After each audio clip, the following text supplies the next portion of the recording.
எல்லாருக்கும் வணக்கங்க. இன்னைக்கு அம்மனுக்கு வளைகாப்பு நிகழ்ச்சி தான் நடக்க போகுது.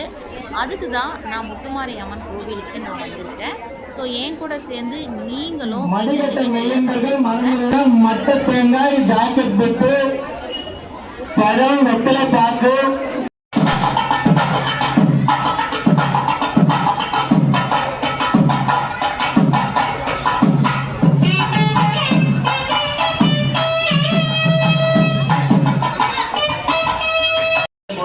இல்லாம இருக்காங்கன்றவங்களும் பிரார்த்தனை பண்ணிட்டு அந்த சங்கல்பத்தை தொட்டுக்கோங்க. இந்த திருவாடி பூர உற்சவம் அப்படின்றது என்னன்னு கேட்டீங்கன்னா, அம்பாள் முக்கியமா பூர நட்சத்திரம். இந்த பூர நட்சத்திரம் எவ்வளவு விசேஷம்னு கேட்டீங்கன்னா, அம்பாள் ஜனனம் பண்ணக்கூடிய நட்சத்திரம் தான் இந்த பூர நட்சத்திரம். அம்பாள் லோகமாதாவா விளங்கக்கூடிய காமாட்சி அம்மன் ஜனனம் பண்ண நட்சத்திரம் இந்த பூரம். இந்த பூர நட்சத்திரம் உங்க எல்லாருக்குமே தெரிஞ்சது என்னன்னு கேட்டீங்கன்னா, எல்லா கோவில இருக்கக்கூடிய அம்பாளுக்குமே வளகாப்பு பண்ணுவாங்க. கையில வளையல் கூட்டி அம்பாளுக்கு நலங்கு வைத்து மடி கட்டி வளைகாப்பு பண்ணுவாங்கன்னு அவங்க எல்லாருக்குமே தெரியும்.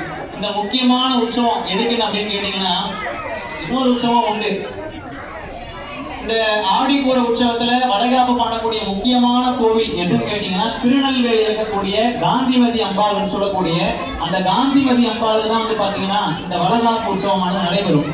அதே தமிழ்நாட்டுல இந்த ஆடி பூரத்துல ருது உற்சவம் சொல்லக்கூடிய நீலாயதாட்சி எங்கன்னு கேட்டீங்கன்னா, நாகப்பட்டினத்தில் இருக்கக்கூடிய நீலாயதாட்சி அம்பாளுக்கு ருது உற்சவம் பண்ணுவாங்க. இந்த ருது உற்சவம் எதுக்குன்னு கேட்டீங்கன்னா, அம்பாள் அதாவது வீட்டுல இருக்கக்கூடிய ஒரு கன்னி பெண்கள் அவங்க பருவம் அடையக்கூடிய நாள் இருக்கு பாத்தீங்களா, அதுதான் பாத்தீங்கன்னா ருது உற்சவம் சொல்லுவாங்க.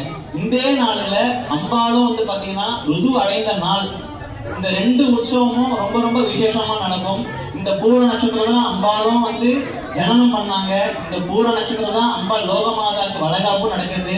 இந்த பூர நட்சத்திரம் தான் அம்பாளுக்கு பாத்தீங்கன்னா ருது உற்சவம் நடக்குது. இன்னொன்னு என்ன விசேஷம் கேட்டீங்கன்னா, திருவண்ணாமலை கூட எல்லாருக்குமே தெரியும். அந்த திருவண்ணாமலையில் இருக்கக்கூடிய அம்பாள் பேரு அபித குஜாம்பாள். அந்த அபித குஜாம்பாள் அதாவது உண்ணாமலை அம்மன். இந்த உண்ணாமலை அம்மனுக்கு இந்த ஆடிப்புற உற்சவத்துல எல்லா கோவில் அதாவது சிவாலயங்கள் இருக்கக்கூடிய எல்லா அம்பாளுக்குமே பாத்தீங்கன்னா 10 நாள் பிரம்மோற்சவமா நடக்கும். அம்பாளுக்குமே நடக்கக்கூடிய உற்சவம் தான் இந்த ஆடிப்புற உற்சவம். இந்த ஆடிப்புற உற்சவத்துல முக்கியமா உண்ணாமலை அம்பிகை. ஏன்னா எந்த ஒரு சிவன் கோவிலுமே நடக்காத ஒரு விசேஷம் என்னன்னு கேட்டீங்கன்னா, திருவண்ணாமலையில் நடக்கக்கூடியது. அது 54 சக்தி பீடங்களிலும் ஒரு பீடமா விளக்கக்கூடியதுதான் திருவண்ணாமலை அபித குஜாம்பாள் சன்னதி. அந்த சன்னதி முன்னாடியே அம்பாளுக்கு பாத்தீங்கன்னா தீமெதி குண்டம் போட்டு அம்பாளுக்கு பருவதராஜகுடன் சொல்லக்கூடிய அந்த குலத்தவர்கள் அந்த அபித குஜாம்பாள் அதாவது உண்ணாமலை அம்மன் முன்னாடி தீமெதி நடக்கக்கூடிய ஒரு விசேஷமான வைபவம் பாத்தீங்கன்னா இன்னைக்கு நடக்கும். இந்த பூர நட்சத்திரம் இந்த ஆடி மாசத்துல வந்தா மட்டும்தான் அம்பாளை நம்ம பிரார்த்தனை பண்றது கிடையாது. மாசம் மாசம் பூர நட்சத்திரம் வரும். எப்படி ஆஞ்சநேயர்னா மூல நட்சத்திரமோ, முருகருக்குனா கிருத்திகை நட்சத்திரமோ, அம்பாளுக்கு விசேஷமா இருக்கக்கூடிய நட்சத்திரம் பாத்தீங்கன்னா பூர நட்சத்திரம்.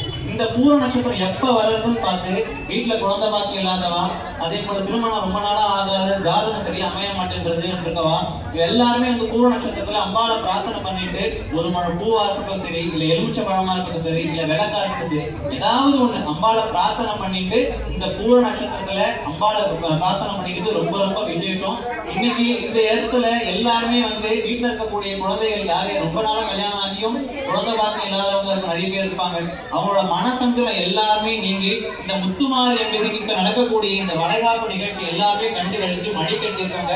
அடுத்த ஆண்டுக்குள்ள அம்பாளோட அனுகிரகத்தை உங்களோட பிரார்த்தனை எல்லாருமே நிறைவேறணும்னு நானும் பிரார்த்தனை பண்ணிக்கிறேன். இங்க இருக்கவா எல்லாருமே பிரார்த்தனை பண்ணிக்கோங்க. முக்கியமா யாருக்கெல்லாம் கல்யாணம் ஆகாம இருக்கோ அவங்களும் பிரார்த்தனை பண்ணிக்கோங்க. சீக்கிரமா நல்ல ஒரு ஜாதகம் அமையணும்னு சொல்லிட்டு நமச்சிவாய்.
போற்றி கைலை மலையானே போற்றி போற்றி கணாஹம் த்வா கணபதிகம் ஹவாமஹே கவிம் கவீனாமுபவஸ்ரவஸ்தம் ஜேஷ்டராஜம் பிரம்மணாம் பிரம்மணஸ்பதः நஸ்ருண்வன்னோதிபர்தீதசாதனம் ஓம் ஸ்ரீ மகாகணபதயே நமः வக்ரதுண்ட மகாகாய சூர்யகோட்டி சமர்ப்பிரப நிர்விக்னம் குரு மே தேவோ சர்வகார்யேஷு சர்வதா உமாபாத்ய சமஸ்த துரித க்ஷேத்வார ஸ்ரீ பார்வதி பரமேஸ்வர சித்தித்தம்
உன்வாய் முத்தம் சிந்திவிடுமோ உன்வாய் முத்தம் சிந்திவிடுமோ முத்துமாரி உமையே உன்வாய் முத்தம் சிந்திவிடுமோ முத்துமாரி உமையே. இன்னைக்கு பிரார்த்தனை பண்ணிட்டு யார் யாரெல்லாம் மடி கட்டுறீங்களோ நாளைக்கு